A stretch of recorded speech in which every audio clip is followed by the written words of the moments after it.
Lozey. Present. Commissioner Fidian. Present. And Commissioner Fernand. Present. Minutes of our previous meeting. Motion. To accept. Motion made and seconded to accept. Any discussion? Any discussion? Roll call? Commissioner Tucci. Yes. Commissioner Ellis. Yes. Commissioner Lozey. Yes. Commissioner Fidian. Yes. And Commissioner Fernand. Yes. Procurement, Betty?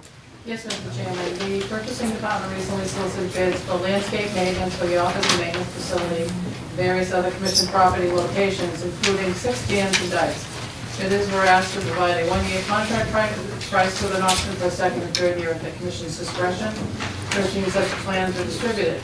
One bid was received from Arctic Oil, doing business as Ferrari Landscaping of Lynn, Mass, at a total bid price of $59,675. Who also just completed the most recent 3-year landscape maintenance contract for the commission. The commission's maintenance supervisor, Kim Monblow, who monitors the commission's office and maintenance facilities, grounds work, and Superintendent Rick Daw, who oversees lawn maintenance of the dams and dikes, both reported to me that Ferrari Landscaping provided satisfactory landscape maintenance services over the past 6 contract years. I therefore recommend the commission award a contract for landscape maintenance for the office and maintenance facility and various other commission property locations to Arctic Oil, doing business as Ferrari Landscaping Company, for 1 year with an option for a second and third year at the discretion of the commission as bid. Motion to approve. Second. Motion made. Any discussion on the motion? Any discussion on the motion? Here, no discussion. Roll call. Commissioner Tucci. Yes. Commissioner Ellis. Yes. Commissioner Lozey. Yes. Commissioner Fidian. Yes. And Commissioner Fernand. Yes.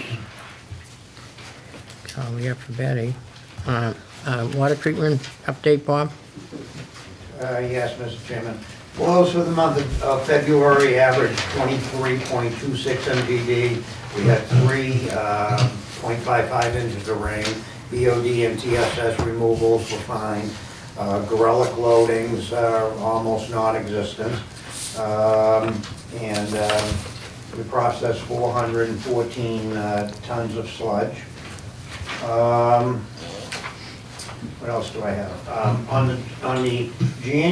the January 7th meeting, I mentioned that DEP and EPA are very concerned about the age of the wastewater treatment plant and components and structures and steel and concrete and different pieces of equipment. We did meet with DEP last month and EPA, and they are going to be issuing something to us in writing to look at that stuff. But I assume it's going to coincide along with the 18-year exit audit, which we're underway right now.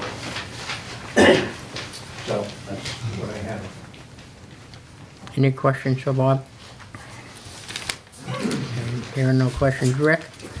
Yes, Mr. Chairman. Lynn Water and Sewer Commission is in compliance with all federal and state drinking water regulations. The water supply capacity as of yesterday was 81%. The average for this time of year is 82%. 9 of the 10 contract positions at the water treatment plant are currently filled. Norman Lee began work as a laboratory director on February 11th. Operator Brian Farmer resigned his position on February 16th and moved to California. And the project manager, Robert Darr, announced that he will be retiring effective April 1st. Veolia Water is currently actively looking for a replacement operator and a project manager. And Mark Lane has been retained part-time to cover the operator shifts and to train Mr. Lee in the laboratory. That is very good. Any questions for Rick? Okay, here are no questions. CSO update, Danny. Dave Van Hoven from Scantex here. I'll give you a brief overview on some of the field investigations that are ongoing. They've conducted sewer and drain investigations where they pop manhole cutters and inspect the existing sewer and drains facilities. They're doing a private inflow investigation analysis where they're getting into homes and inspecting. They've inspected about 370 homes out of 765. Field survey and mapping is ongoing. Geotechnical work, including hazardous borings, are ongoing as well. TV inspections, we've TV'd About $87,000 worth of TV is done, which is about 60%, I believe, of the TV inspections. We're doing IDD, illicit discharge, and elimination evaluations ongoing from some of the separated areas that'll be discharging to the newer systems. Engineering analysis is ongoing as well. Mr. Van Hoven can address that. And the design components that are continuing utility coordination with Boston Gas and some of the gas companies, as well as water main replacements and pump station. Bob Fennell's working on Article 97 relative to the pump station location on Lynn Tech Field. So all those, and we're dealing with different agency coordinations with the city, the DPW as well. So we're proceeding fairly well. Again, Mr. Van Hoven's here if you have any questions, or you care to add anything. No, I think that's it. We reviewed the 60% of phase one sewer separation work, and 90 will be coming in the next couple months. So things are progressing, as Dan said.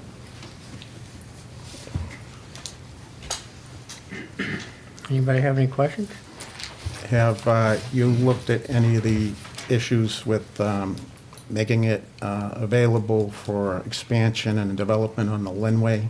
Like we gave you that task in your project, have you gotten to that point of looking which way to situate it? Yep, so that's part of the engineering analysis that Dan mentioned. We're looking at making sure we've got the optimum sizes for the pipes that we're putting in, as well as the locations for all these facilities.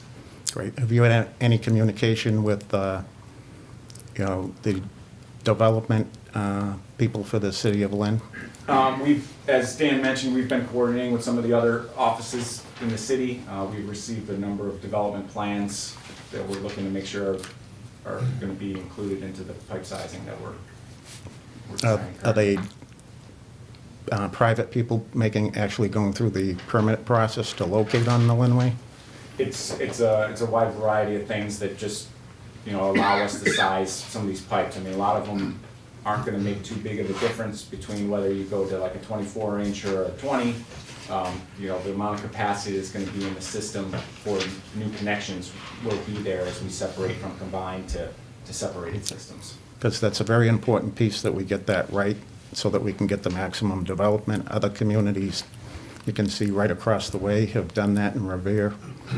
And you have a marina right down the end there. At the other end, you have a beach.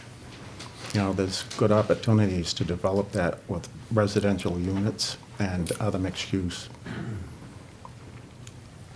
We need that tax base. That's right. And we need good people to move in. That's right.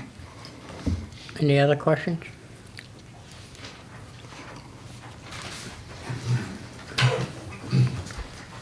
Okay, so we're done with the CSO update, right? Danny? We're done with that? Yes, we are. Okay. Okay, new business. Go ahead, Dave. Bob, I stopped on the plant today, and I have concerns about the incinerator ash that is throughout the buildings down there. There was also some out in the street area. We have to do something to protect the employees from that incinerator ash. I don't know why it keeps accumulating, but we need a cleanup, and we need to take a look and see if there's filtration we need to do or whatever. We know that sample, that ash sample, is not healthy for people to breathe in, and it's a very fine powdery particulate when you get done. So just that in its own can cause health issues for the union employees that spend a lot of time in there, and also the contractor people that are in there, the management people. So can you take action right away? Because it's an OSHA issue that we're in violation of. I will talk it over with Anthony Okay. tomorrow, And I did have time when I went to the trainings with NUIA to talk to the trainers, the OSHA trainers that were there doing the session there about it. And so it's an important thing that we give them the protective equipment and we get that cleaned up and we find out if we have a resolved ash issue there or something that's active and repair it. Okay, under business, we're gonna discuss Valley Road, what's going Yes. on up there, Danny? Yeah, I'll give you a brief overview. Anthony can speak on it as well, and I think the developers are here. So there's 3 lots in Swampscott that are looking to connect to the Lynn sanitary sewer system on Mason Street. It would be an 8-inch extension. They would perform the construction and all the responsibilities relative to that. Based on our $16.67 a gallon fee that we charge communities outside the city of Lynn, I think it would be about $7,000 per home, so we generate about $21,000 in revenue in permit fees from the 3 homes. I believe that's accurate. And obviously, there'd be sewer customers in perpetuity to the Lynn system. I don't think it's a problem, but anything outside the city of Lynn, we have to come to the board to get permission, so that's why we're here. No, where is this? Is it Mason Street? Manson Street. Oh, Manson Street, it says Mason. It's Manson Street off of Valley Road. Kind of off Essex Street, right? No, it's up, We it's have, up off Fall Street. Okay, yeah. Yeah. All right.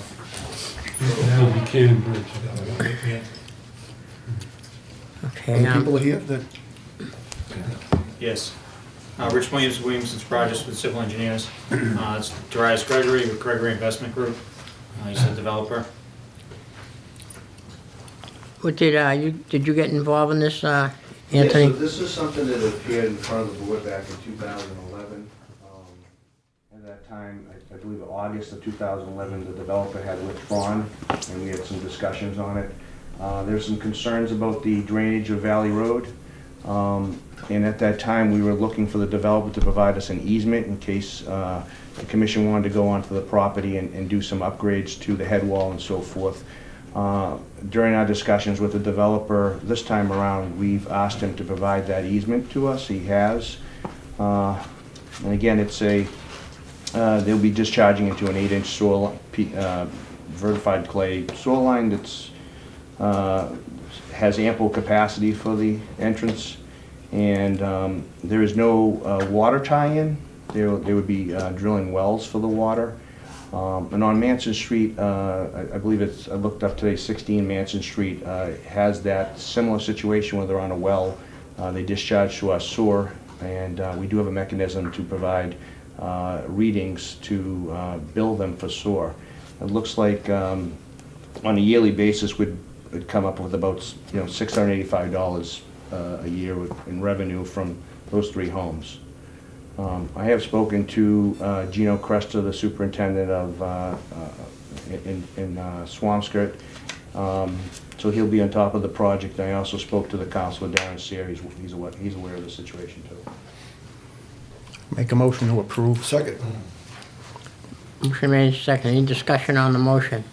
Any discussion on the motion? Hearing no discussion, roll call. Commissioner Tucci? Yes. Commissioner Ellis? Yes. Commissioner Lozey? Yes. Commissioner Fubia? Yes. And Commissioner Trahan? Yes. Okay, I guess the next, up to Dave, for the budget, dealing with the budget. Yeah, in your packages is the upcoming fiscal 2020 budget schedule. This is for information only. We're not looking for any votes this evening. Just running through some key dates. We'll be working over the next couple months with all the department heads, executive staff to come up with a budget that we feel we need to operate the commission, keeping in mind rate setting. As was statutorily required, on May 3rd, we'll distribute these documents to the mayor, city council, as well as yourselves. And the key date would be a June 5th public rate hearing here at the commission at 6 p.m. So just check your schedules if any of these dates are in conflict and you'd like to get to the public hearing, et cetera, et cetera. Just let me know if there's a conflict, but otherwise we're going to go forward with the schedule. All right, any questions for Dave on this? What do you see the rate being set at? Again, it's a little premature. We've done some long-term forecasts, keeping in mind the future CSO contracts, the operation and maintenance contract at the wastewater treatment plant coming up, and I'll publicly say right now we're right around 4%, but we'll work hard to see what we can come up with. Thank you.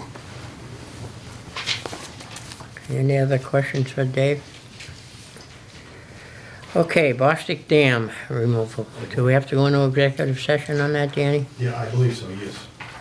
And who do we need in there? We need, You need somebody first to make a motion. This is potential litigation with the people Okay. who run Boston. I'll make the motion.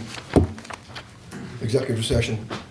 do we have a second on the motion? I second it. Motion made and seconded. All those in favor? Aye. Ayes carry. We don't need a vote for that. No. The purpose is for litigation. Purpose is for litigation, they announced that. Now, who do we need? We need Sam in there? Yeah, Vic Dot, Anthony Marino, Barry, Bob Fennell, that's good, I think. Okay, David, you want to come with Brian? okay. I see your monitors all the time, right? It's a great place. Okay, so it's 6:45 and we're going into executive session. No votes are gonna be taken in executive session.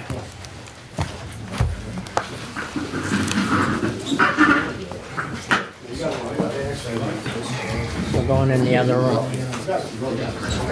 Okay, we're out of executive session at 7:15. No votes were taken in executive session. What do we got? On the agenda. Next item on the agenda. Flow monitoring contract.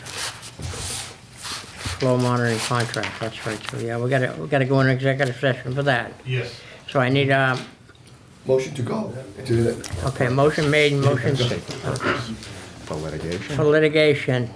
And, who we're gonna need in there? We're gonna need Sam. I think the same group, more or less, Okay, with the exception of that group, same group. okay. And no votes are gonna be taken in there. And it's 7:15 again.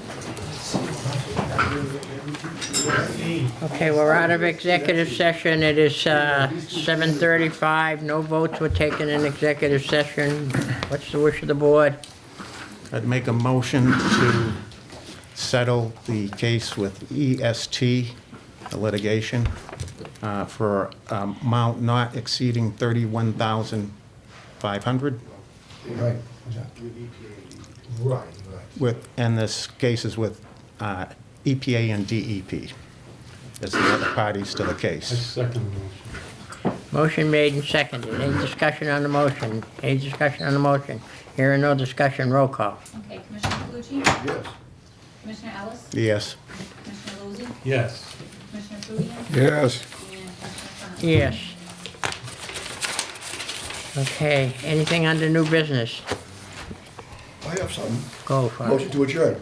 Second.